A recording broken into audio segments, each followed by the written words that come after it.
Mr. President, good morning. Good morning, Madam. Thank you for taking part in this exercise on Radio Burkina through the program Antenne Directe before collecting the first questions from listeners. Excellency, this is the first time that you have spoken directly to the whole of Burkina Faso through the airwaves of Radio Burkina. How do you feel about sharing this moment of direct dialogue with Burkina Faso? Thank you very much.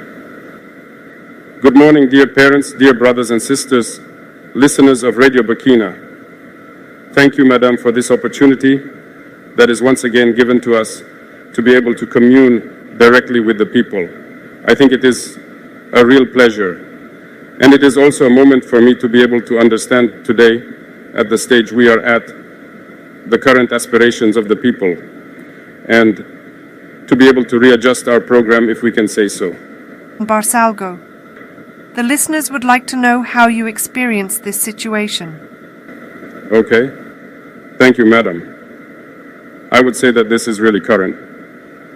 The issues of destabilization are current issues. Before we embark on this mission, I think that there are a certain number of risks that we must measure and accept to assume. And among these risks, there is the fact of not succeeding in the mission for which we came. So when we come, it is either it makes or breaks. Thank God we were able to succeed in the mission, to be able to imprint our vision of things on our country. After that, the other risk is to agree to abandon everything. We cannot, as a young person, be there at the top of the state and perhaps want to find myself under manguettes, eating rusumbala like the others. That is to say, agree to forget one's youth, agree to forget life, and devote oneself entirely to the homeland. One of the risks is this situation that we are experiencing, destabilization, because if you want to right the ship of such a country, you are bound to crack down. By cracking down, to right it, you create internal and external enemies. We must therefore expect this situation of destabilization, assassination, and everything, because we have affected the interests of many people. There is social inequality, there is corruption, there is poor management of public affairs. If we try to want to right all that, we are bound to affect the individual interests of certain people. These people very often are rich, have money, and use this to manipulate people who are often poorer than them, to turn them against us. That is internal. These same people do not hesitate to join forces with the imperialist forces that spend their time encouraging us to become poorer. Our thinking is these external forces. There are many countries today that we have under our backs, and we have no choice, we have to do it. If we want our homeland to be independent, if we want our sovereignty, if we want the Burkinabés to eat their fill, if we want our children to go to school without paying a franc, if we want malaria, which is one of the most widespread diseases in Burkina Faso, to be able to treat our population on certain words at 0 francs. These are some of the dreams that we have, but we will have to make many concessions. We will have to prevent certain powers from plundering us, and that creates many enemies. So, we are prepared for this situation. We experience them as normal, in fact. It does not shake us, it does not scare us. It still gives us the courage to move forward, because through these events, we know that the guideline that we have chosen is the best line for our homeland, for our people. We experience things like that. The plotters currently, we have spent 2 years raising awareness, talking, warning. People found that we were warning too much. But it was necessary so that the Burkinabés could see for themselves how far some Burkinabés can go against the homeland. If we had started to crack down in a certain way from the beginning, it is not obvious that you yourself will understand us. You will perhaps say, after a while, there may be misunderstanding. I think that Captain Thomas Sankara was misunderstood at one point, perhaps because they started strong But we had to let the people see, understand what these plotters are, communicate with the people through everything we have done. Today, I think that people have understood a lot. The listener from Bopo Duraso would like to know what fate is reserved for these conspirators. As we said, from this moment on, I will not go into details. Everyone will assume. If someone takes steps like that, they assume all the consequences. We will not advise anyone or warn anyone again. So, we will come back to the case of Barsalgo. There is a listener who would like to know what really happened in Barsalgo. I'm not going to go into details, but Barsalgo, I think I was personally targeted because Barsalgo and there is a history. Barsalgo and the situation in the country, there is a history. In June 2022, you may be able to find out on the spot in Barsalgo, I defied many orders to intervene so that Barsalgo would not fall. So I sacrificed a lot of things anyway in Barsalgo. This is the place for me to thank many people who supported us in our maneuver so that Barsalgo would be. I think they targeted Barsalgo because it would affect me. That's it. That was the goal. I'm not going to go into certain details, but maybe one day we will have the opportunity to talk about it. Okay? Your reaction to the political orientation speech of the late Captain Thomas Sankara. It is a concern of the Ilbudo fields of Uwagako. That's true. We also chose the date of October 2nd for the launch of the Patriotic Days of Patriotic Commitment. It is precisely to collaborate with the DOP because this speech was a reference. I think that some countries far from our sub-region have used this reference to develop. They make us understand it because they have cooked a lot of things from this speech. This news, we are inspired by it, and we adapt to the context too, because that is what was. Perhaps there are certain things in '83 that can no longer be done today, but we adapt it as we go along. And as we said, Thomas Sankara was too far ahead of his time, and I think that all of this means that he was not understood. He was not understood because he saw things that others did not have the possibility of seeing. His vision was much further ahead. But today, we realize that we should have. We should have. Every time these are the questions we ask ourselves. Shouldn't we have? Shouldn't people have? But hey, it's already over, but I think it's a current discourse. It's the same vision for total sovereignty of our country. And I think we have to be part of this momentum. Thank you. Madame, Sir, you are following Antenne Directe Special with President Dufasu live from the Kulba Palace on Adieu Burkina. You can interact with President Dufasu by calling 25 30 49 93 and 25 33 33 37. Mr. President, we will now focus on a crucial subject, security and defense. And for this we find Hervé Cabor again to answer the questions and concerns of the listeners. Hervé Cabore is not available. Mr. President? Yes. So, before Hervé Cabore finds us, I would like to know what the morale of the troops is with these inclinations of destabilization. I would say that the morale of the troops is high, because committing to defend the homeland, you know, when you are a soldier, there is another natural state of mind that is there within the army. Getting up, taking your backpack, your weapon, and going to the front, it is not given to everyone. But generally in the mind of the soldier, when he leaves, it is with pride that he leaves. He knows what can happen, but it is with pride that he leaves. And today, with what we have put in place, it is that we try to make an effort through the support of the people. Many soldiers are really proud to be soldiers. That is so that it gives body and soul.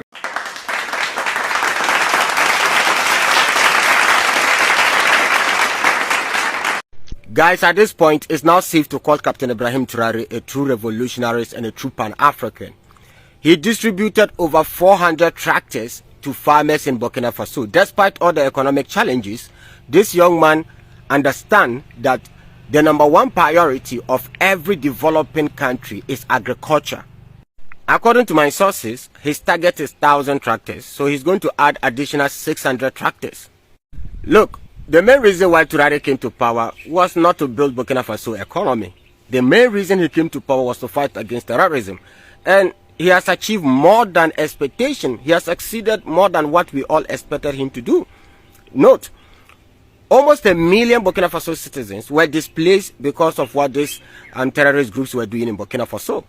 Over 650,000 people. And now, all of them are returning back to Burkina Faso. This is what we call true leadership. And a big thanks to Egypt. Egypt provided Burkina Faso with ammunition and vehicles to help them fight against this terrorist group. In fact, they've done well. Instead of AU and ECOWAS to help Burkina Faso, they are rather fighting against Burkina Faso. Ghana president is snitching. Look at what this young man is doing. He is distributing tractors, while somebody in Ghana here is building a church for God. Let me end it here before they block me. Well, I'm following the story very close, and I'll continue to update you guys about whatever is happening in Burkina Faso. Shalom. See you in the next episode. Don't forget to hit on the like button.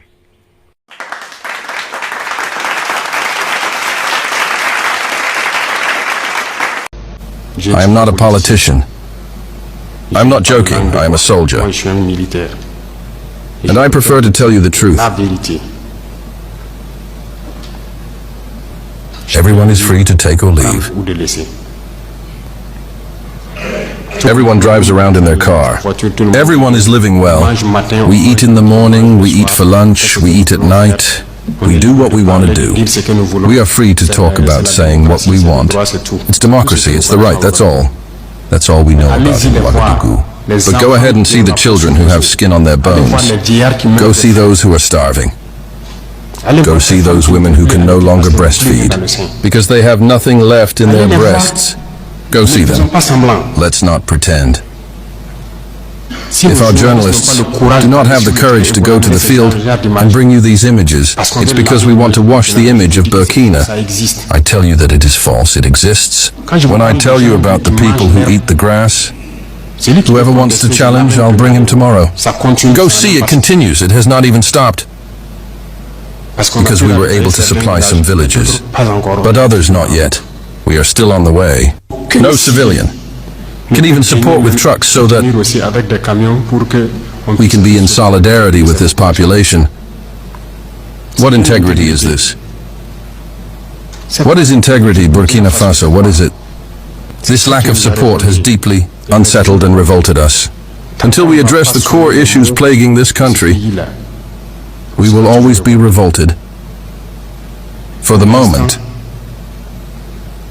we've managed to secure some trucks in the army and have been using our own means to transport supplies. However, this hasn't really added much support for the starving populations. And even in this, there's been a distinct lack of empathy. Citizens knew about the situation, but they've remained on the sidelines. It is to say that solidarity has disappeared in Burkina. Have pity for the people. Have pity for the youth. Have pity for the children. What did these villagers do?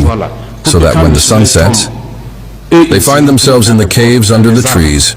They leave the village, and in the morning they show up. They look to see if everything is okay before coming back. They sleep in the bush. They can't sleep at home. We don't tell you these truths. This is the reality of Burkina. We only see our cities. We are responsible for what happens to us, and we will be fully responsible for what follows. Either it's good, or it's bad. It will depend on our behavior in the future. Everyone has to give their best. I think we can do it. I am optimistic. I hope we will get there.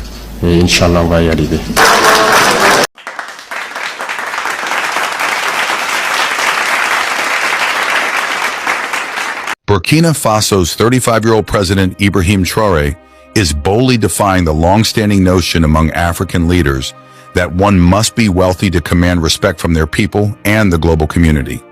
It's extremely uncommon to witness an African president leading a modest lifestyle, particularly when their country is grappling with economic challenges. Many African leaders own luxurious cars, reside in opulent mansions, wear expensive custom-made suits, and even travel in lavish private jets, seemingly unconcerned about the plight of their people. In stark contrast to these extravagant lifestyles, Ibrahim Traore, the president of Burkina Faso, chooses not to prioritize luxury.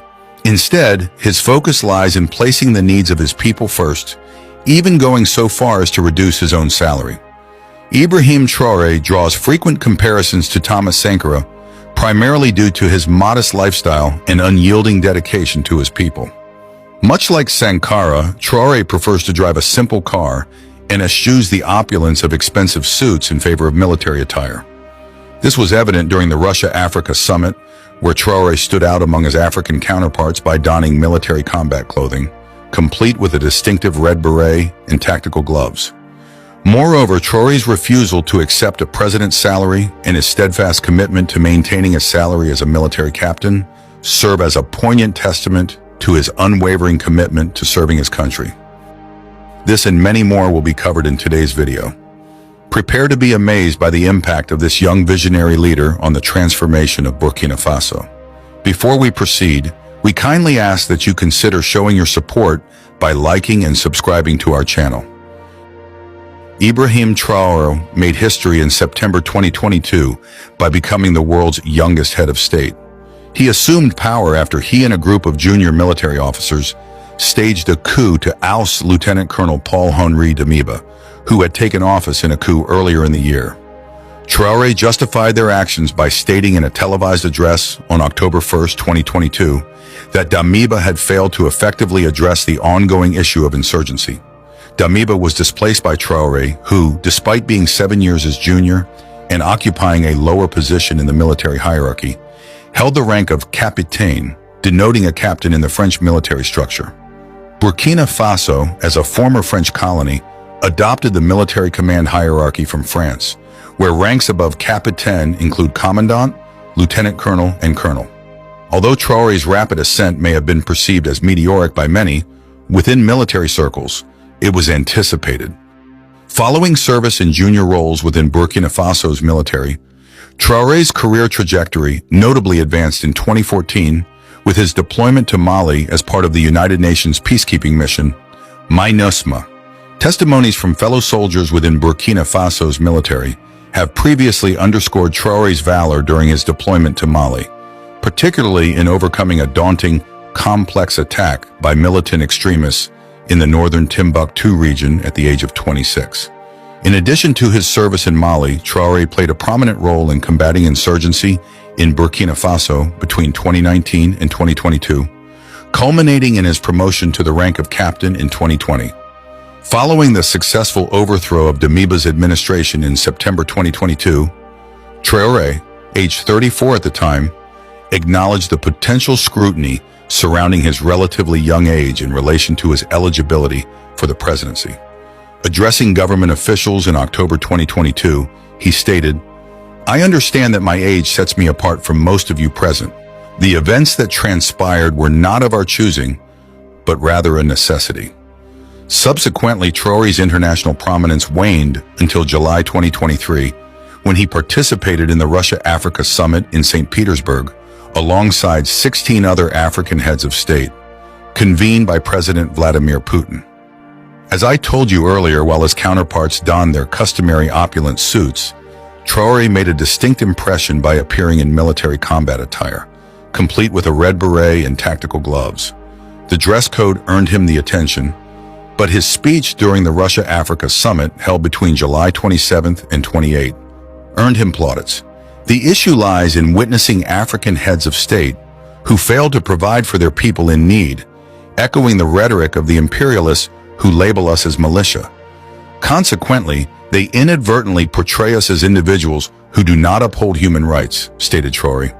We, as leaders of African nations, must refrain from behaving like puppets manipulated by external forces. We must prioritize our sovereignty and act in the best interest of our people, Traore added. Traore strongly criticized African presidents who appear content to accept handouts. He specifically addressed President Vladimir Putin's announcement on July 27, in which he pledged to send free grain to Africa. Traore expressed gratitude for the gesture, but used it as an opportunity to convey a message to African heads of state. He emphasized the need for African leaders to prioritize achieving self-sufficiency in food production and supply for their people. Traore urged them to learn from the successes of other nations in achieving this goal. He stressed that at the next forum, African leaders should not attend without having taken concrete steps to ensure the food security and self-sufficiency of their nations. Traore's statements drew comparisons to those articulated in the early 1980s by the esteemed Thomas Sankara, who, like Traore, assumed the presidency of Burkina Faso through a coup. Leaving aside Ibrahim Traore's early life, let us now shift our focus to Traore's achievements. It is an indisputable reality that Ibrahim Traore is amassing a substantial degree of trust and backing within Burkina Faso and across the African continent in comparison to other African leaders. Just a few days prior, a multitude of citizens engaged in demonstrations, advocating for an extension of Ibrahim Traore's transitional tenure, which was originally slated to conclude in July.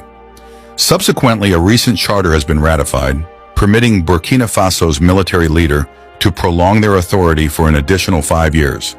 Subsequent to the endorsement of the new charter subsequent to national deliberations on Saturday, May 25th. The deliberations convened in the capital city of Ouagadougou encompassed representatives from civil society, security forces, and transitional legislators, albeit the limited involvement of political parties in the process. Even after the signing of the new charter, many citizens were left unsettled.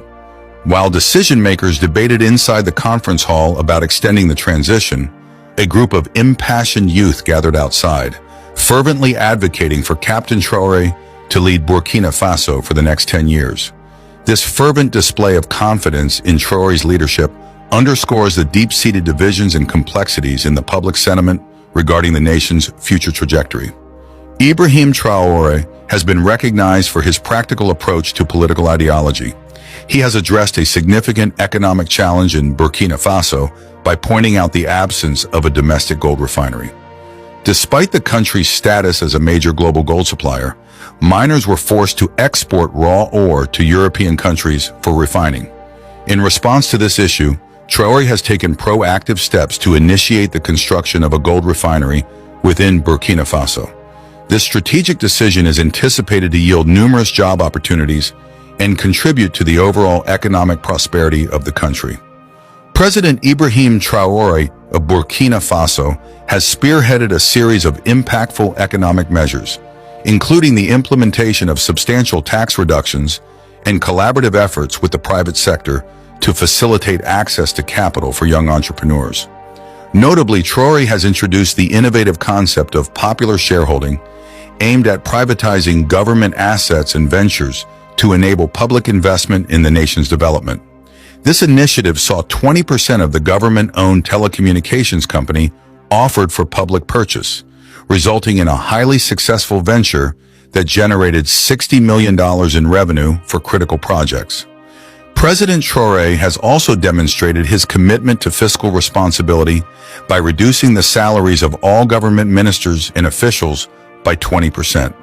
Furthermore, he has declined a presidential salary, choosing instead to maintain his earnings at the level of a military captain, thus exemplifying his selfless dedication to serving his country. Ibrahim astounded journalists by asserting his commitment to defending his people's right to protest, even in the face of criticism of his own actions, emphasizing his role as a servant of the people. His unwavering declarations regarding the trust placed in him and his colleagues to protect the nation's future are a welcome departure from the prevailing attitudes among leaders in many African countries, where leaders often consider themselves as sovereigns and their citizens as subjects. In the current state of Burkina Faso's leadership, Captain Ibrahim Traore serves as the president, shouldering significant responsibilities during a critical period for the nation. Despite his prominent position, he has maintained a remarkable level of discretion regarding his personal life, keeping it largely private from the public eye. While Captain Ibrahim Traore's professional endeavors and actions as a leader are well documented, there is currently no widely known or publicized information about his family or any romantic relationships. This low profile on personal matters has allowed him to concentrate on the task at hand and navigate the challenges of leadership with determination and focus. As the leader of Burkina Faso during this transitional phase, Captain Ibrahim Traore's primary focus is likely on steering the country towards stability and progress and addressing the pressing issues faced by the nation. As of the current date, information regarding the net worth of Captain Ibrahim Traore remains undisclosed. In light of his position as the transition president of Burkina Faso, specifics pertaining to his financial matters are maintained as private within the public domain. In regard to today's video, we would appreciate it if you could subscribe, like, and share it. Additionally, we welcome your thoughts in the comments section below.